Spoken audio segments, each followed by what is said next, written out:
माननीय नंदकुमारजी पाटील आणि आपचे उमेदवार आणि सगळे क्रांतिकारीचे उमेदवार उभे आहेत। माननीय शंकररावजी गडाख पाटील यांच्याकडून जेव्हा आपल्या ताब्यात नगरपंचायत होते तेव्हा अनेक कामं आपण केलेली आहेत।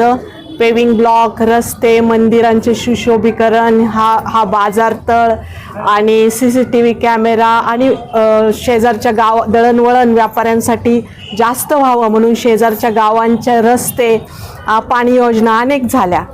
परंतु येत्या ह्या 1 वर्षात प्रशासनाने मुद्दामहून त्रास देऊन लोकांना वेठीस धरलेले आहे। त्याबाबत कोणीच बोलायला तयार नाहीत विरोधक। मी सर्व नेवासकर नागरिकांना विनंती करत की आपला हा पॅनल, क्रांतिकारी पक्षाचा हा पूर्ण पॅनल, नंदकुमारजी पाटील आणि आपचा उमेदवार अशा सर्व उमेदवारांना मोठ्या आणि मोठ्या मतांनी विजयी करावे हीच मी प्रेमळ आग्रहाची विनंती माझ्या नेवासकरांना करन। धन्यवाद।